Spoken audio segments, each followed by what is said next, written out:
Hello friends, आपका पैसा smart channel पर फिर से स्वागत है और एक और सेक्टर का राजा हम डिस्कस करने वाले हैं आपके साथ में। और ये जो इंडस्ट्री है, ये industry is the CDMO industry, यानी कि contract research and development organisations पर हम डिस्कस करेंगे। और ये जो सेक्टर है बहुत ही इंटरेस्टिंग, और कई महीनों से हम सोच रहे थे कि ये सेक्टर आपके सामने पेश करें, आपके सामने डिस्कस करें। लेकिन ट्रम्प की टैरिफ्स की वजह से हम थोड़ा कॉशियस हो गए थे, क्योंकि ये जो सेक्टर है it is completely export oriented.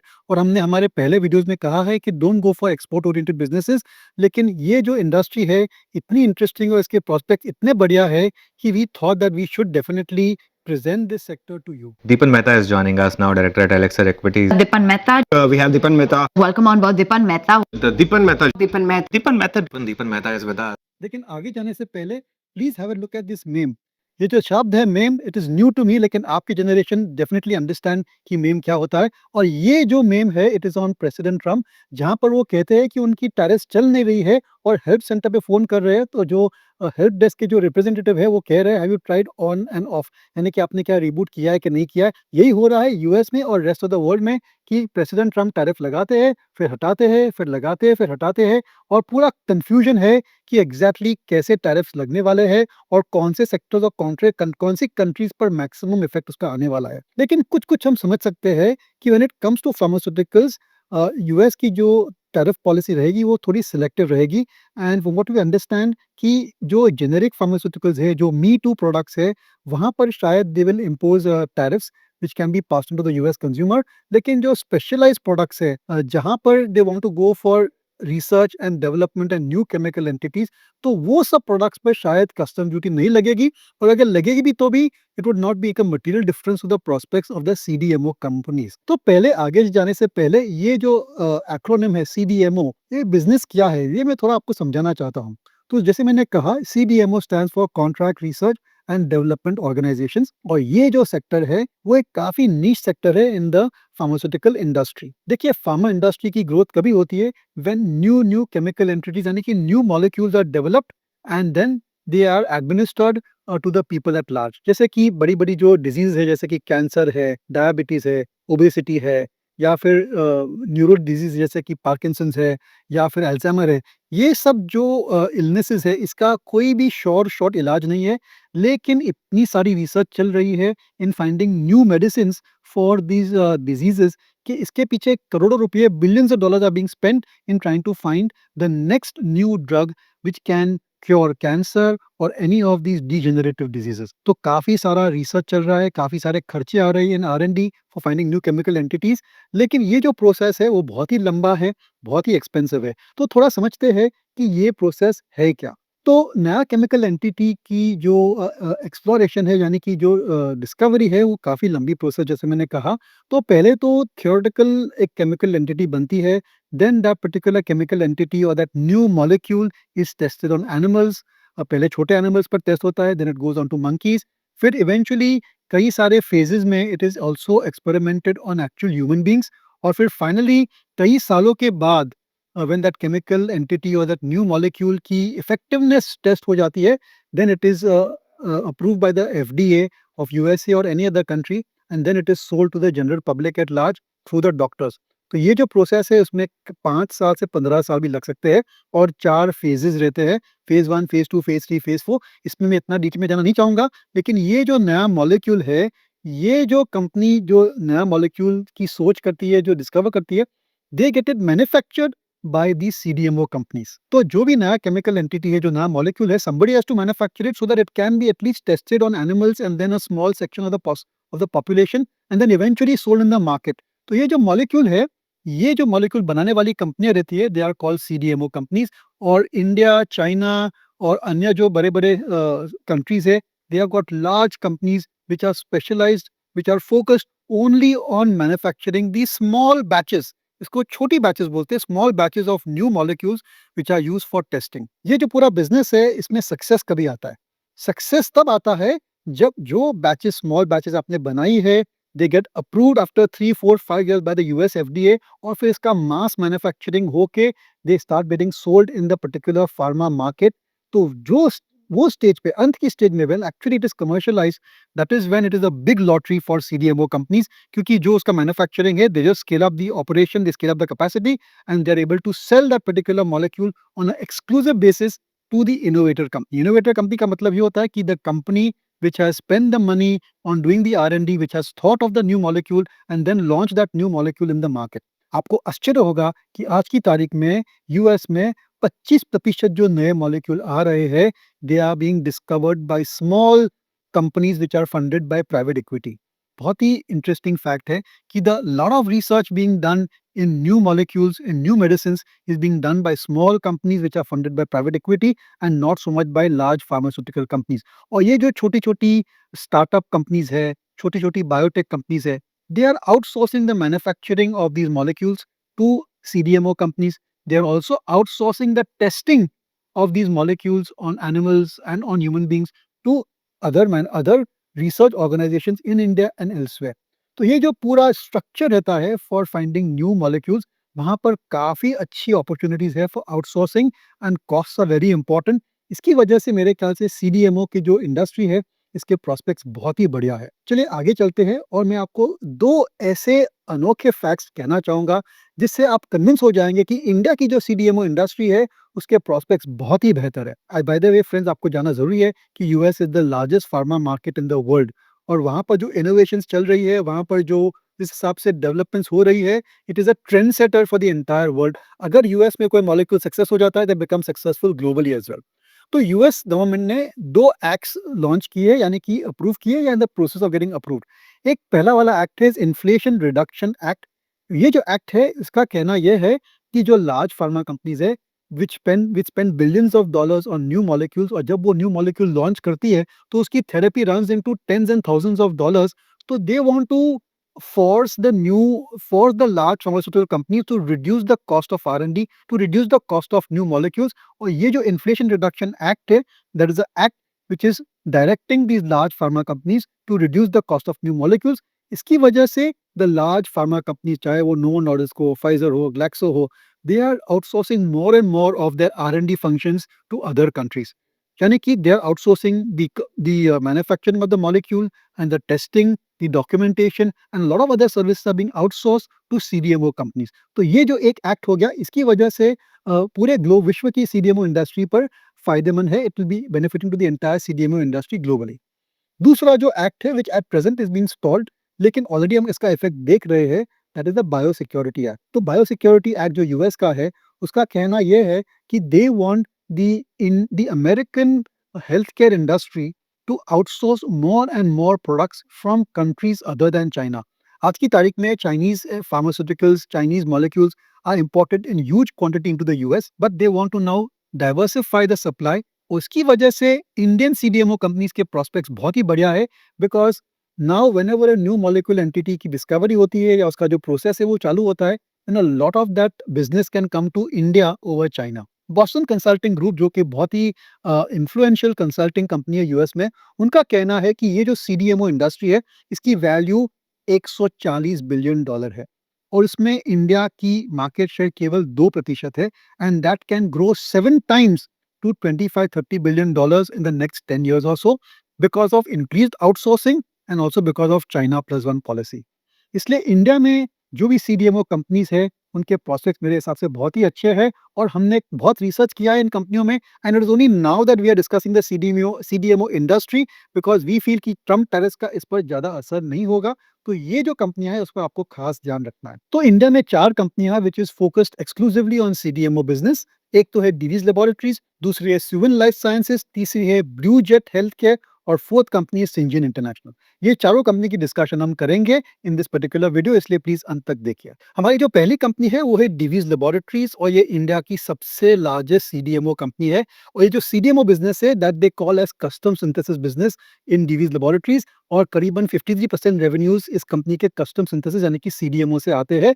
और ये जो कंपनी है, it has been working with all the top innovator companies in the world, और कई सारे ऐसे मॉलिक्यूल्स है which has been developed by Divi's Laboratories for commercial use as well as for testing purposes। लेकिन दोस्तों, मैं कहना चाहूँगा 2 चीज़ें। एक तो ये जो बिज़नेस है, ये जो कंपनियाँ जो सीडीएमओ में ऑपरेट करती है, उनकी जो टेक्नोलॉजी लेवल है वो काफ़ी हाई रहती है, because it is not everybody's cup of tea to manufacture these new molecules. इसमें टेक्नोलॉजी जाती है, इसमें जो केमिकल प्रोसेसेस है वो काफ़ी यूनिक रहते हैं, और ये जो कंपनियाँ which are engaged in CDMO business, उनकी जो टेक्नोलॉजी है that is far superior than ordinary pharmaceutical companies. ये एक पहली बात हो गई। दूसरी बात ये है कि secrecy is very important over here, और जो relationship which are there with the innovator company यानी with the customers also is very important, क्योंकि ये जो कंपनियाँ हैं which are developing these molecules, they don't want the formula to be leaked out. इसलिए कई सारे many years go in developing that rapport and relationship. Apart from custom synthesis, जैसे मैंने कहा 43% और the 47% comes from generic pharmaceuticals और APIs यानी कि बल्क ड्रग्स। एपीआईज जो है they are the bulk drugs which go into the formulations, they are manufactured in bulk, and फिर उसके छोटे-छोटे बैचेस बना के that is what actually you and I are buying in the market. तो Divi's laboratories का जो जेनेरिक्स बिज़नेस है या बल्क ड्रग बिज़नेस है, that also is very profitable, और उनकी स्ट्रैटेजी वहाँ पर ये रहती है कि they want to go for large molecules and build world class plants and take a large share of the global market share for that particular molecule। और ये है उनके कुछ मॉलिक्यूल्स जहाँ पर उनका ग्लोबल मार्केट शेयर काफ़ी अच्छा है। चलिए देखते हैं डीवीज लेबोरेटरीज के फाइनेंशियल्स क्या है। तो पहले तो ये जो है इट्स इंडिया लार्जेस्ट कंपनी, और इसका 1.5 करोड़ का मार्केट कैपिटलाइजेशन है एट 5,700 रुपीज़ और देयर अबाउट। कंपनी की पी मल्टीपल काफ़ी एक्सपेंसिव है एट 73 टाइम्स, लेकिन आगे चलते ये कम हो जाएगी because growth in December quarter has been pretty phenomenal. अगर आप देखेंगे तो कंपनी की जो ग्रोथ रेट्स थी, that for the quarter the sales went up by 25% and the profits went up by 64.5%। तो मेरे ख्याल से पिछले 2-3 क्वार्टर के आंकड़े आप देखेंगे तो you will realize that Divi's laboratories is going into a new growth phase. Management का कहना है कि कई सारे नए आरएफपीज मतलब रिक्वेस्ट फॉर प्रपोजल्स आ रहे हैं, और बहुत सारे क्लाइंट विजिट्स भी आ रहे हैं, जिसकी वजह से जो उनका कस्टम सिंथेसिस यानी कि सीडीएमओ बिजनेस है, that can grow very well over the next 3 to 5 years और सो। इसलिए ऑन अ ट्रेलिंग 12 मंथ ये स्टॉक थोड़ा एक्सपेंसिव लग रहा है, लेकिन going forward when the numbers start to catch up, I think it is reasonably priced at these levels. पिछले 1 साल में this stock price gone up by 50%, और पिछले 10 साल में ये स्टॉक ने करीबन 20% कंपाउंडेड रिटर्न्स दिए हैं। पिछले कुछ सालों में कंपनी का परफॉर्मेंस काफ़ी स्टैग्नेंट था, क्योंकि sales for the 3 years have been only about 4% और so, and earnings per share during the 3 year period went down by actually 6.91%। लेकिन फिर भी मेरे ख्याल से ये जो कंपनी है वो आगे चलते काफ़ी अच्छा वैल्यू क्रिएट कर सकती है for its shareholders and all other stakeholders. हमारी जो दूसरी कंपनी है सेक्टर का राजा में, उसका नाम है सुवेन फार्मास्यूटिकल्स, और रिसेंटली सुवेन फार्मास्यूटिकल्स का एक्विजिशन हुआ है, एंड एडवेंट करके जो काफ़ी बड़ी प्राइवेट इक्विटी फंड है, उसने मेजॉरिटी स्टेक लिया है सुवेन फार्मास्यूटिकल्स में। और एडवेंट की एक दूसरी कंपनी है इन द सीडीएमओ बिजनेस जिसका नाम है कोहैंस, और ये जो कोहैंस और सुवेन फार्मा है, इसका मर्जर होने वाला है इन द नेक्स्ट 3-4 मंथ्स और सो, जिसकी वजह से सुवेन फार्मास्यूटिकल जो लिस्टेड कंपनी है will become one of the largest CDMO players in Asia. Apart from the size, ये जो दो कंपनियां हैं काफ़ी अच्छी सिनर्जीज है, और कुछ कुछ जो प्रोडक्ट्स मिसिंग थे in Suven Pharma, those products will get amalgamated and integrated from what is being offered by Cohance। ये जो कंपनी है इसका मैनेजमेंट का कहना है कि करीबन जो उनकी इंक्वायरीज है they have almost doubled over the last few months और सो। और सबसे अच्छी बात यह है कि जो दिसंबर क्वार्टर में है उसमें जो उनका सीडीएमओ रेवेन्यूज है that has gone up bye 100%। जी हाँ, the companies performance for the December quarter was exceptionally good, और आगे चलते ये कंपनी के प्रोस्पेक्ट्स बहुत ही बढ़िया है, क्योंकि कई सारे लेट जनरेशन यानी कि phase 3 phase 4 molecules are going into commercial production, जिसकी वजह से revenues can go very well over the next 2-3 years और सो। चलिए देखते हैं सुवेन के फाइनेंशियल्स क्या है। तो सुवेन की जो मार्केट कैपिटलाइजेशन है वो करीबन 30,000 करोड़ है at the current price of 1200 rupees. इसका पी काफ़ी ज़्यादा है 110 टाइम्स और सो, लेकिन जैसे जैसे कंपनी के नंबर्स अच्छे आते रहेंगे this P multiple also will compress. Company की आरओसी है इज अबाउट 18.8%, और जैसे मैंने कहा कि जो दिसंबर क्वार्टर था बहुत ही बढ़िया था क्वार्टर इस कंपनी के लिए, and sales went up by 40% and profits went up by 77%। पिछले 1 साल में इस कंपनी की स्टॉक प्राइस ने 83% रिटर्न दिए हैं, और पिछले 5 साल में it has given a compounded return of 52%। तो हमारी दूसरी कंपनी जो है सुवेन फार्मा, ये भी एक काफ़ी इंटरेस्टिंग सीडीएमओ प्लेयर है, और इसके भी प्रॉस्पेक्ट्स बहुत ही बढ़िया है। हमारी जो तीसरी कंपनी है वो एक नई लिस्टिंग है, and it's name is blue Jet health care.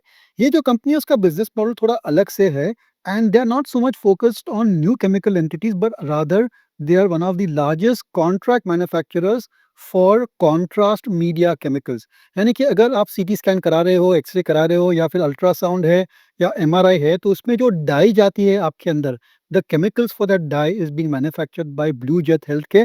और जो वर्ल्ड की लार्जेस्ट कंपनियां है इन इमेजिंग टेक्नोलॉजीज, जैसे कि जी हेल्थ केयर है या ग्यूबर्ट है, they are the largest customers for Blue Jet Health के। ये जो कंपनी है, इसकी परफॉर्मेंस और इसका ट्रैक रिकॉर्ड भी बहुत ही बढ़िया है। और जिस हिसाब से इंडस्ट्री जा रही है, I think this company can get more and more orders going forward as well, क्योंकि more and more diagnostics is taking place through imaging technologies.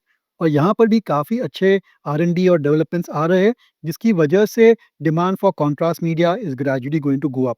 Contrast media chemicals करीबन 75% ऑफ द रेवेन्यूज है इस company के, लेकिन 18% revenues are coming from sweeteners, जो हम चाय में डालते हैं, कॉफ़ी में डालते हैं, दो स्वीटनर्स, दो small small sugar free tablets, इसका जो केमिकल है, that also is being manufactured by Blue Jet Health के। और ये भी एक काफ़ी अच्छी सेगमेंट है इन दी फार्मा इंडस्ट्री। चलिए देखते हैं ब्लू जेट के फाइनेंशियल्स कैसे हैं। तो ब्लू जेट जो है, it's a small cap mid cap company, करीबन 13,000 करोड़ का मार्केट कैपिटलाइजेशन है at the current price of 747। P काफ़ी रीजनेबल है at about 55 times considering the growth rates of the company. और आपको आश्चर्य होगा कि दिसंबर क्वार्टर में इस कंपनी के sales went up by 90% and profit after tax went up by 54%। ये जो कंपनी है, इसकी return on capital employed is very very impressive at about 30% और सो। और कई सारे expansion plans are going to go on stream over the next few months और so, जिसकी वजह से इस कंपनी के रेवेन्यूज और प्रॉफिट्स में काफ़ी अच्छी ग्रोथ हम देख सकेंगे।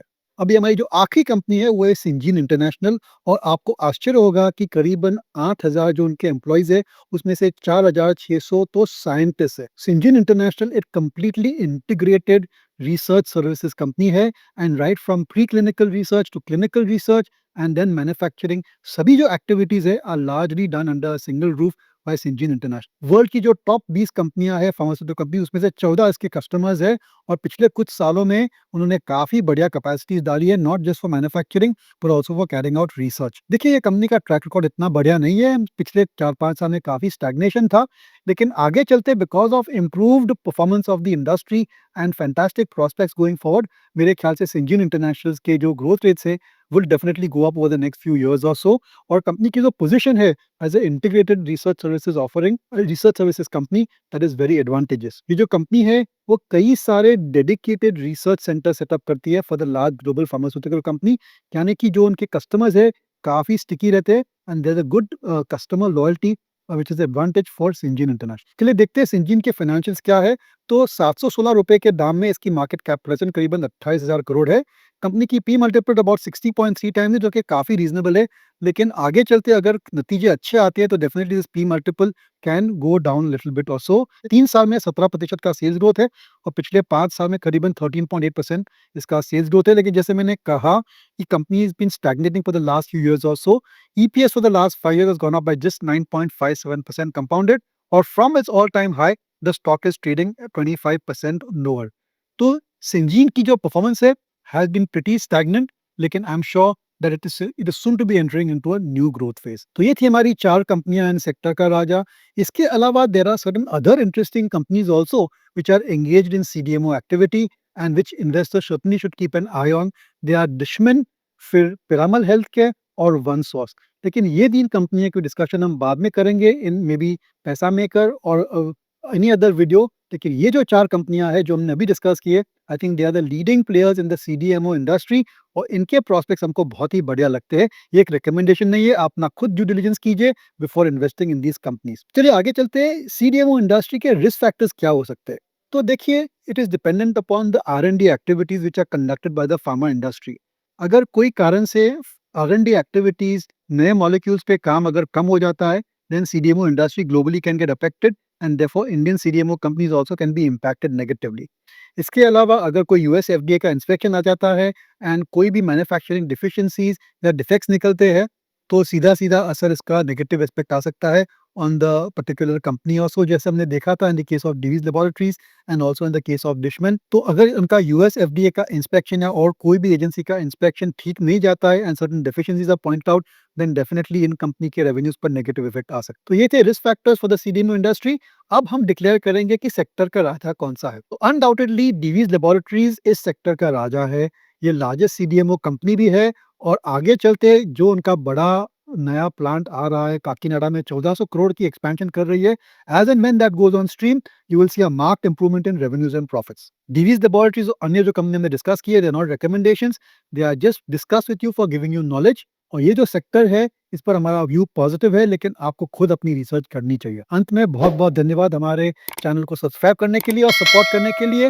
And please keep sending us your comments and your suggestions, they are very very valuable to us. This podcast is produced by Elixir Equities Private Limited, SEBI registered research analyst. Registration number INA 0000047887.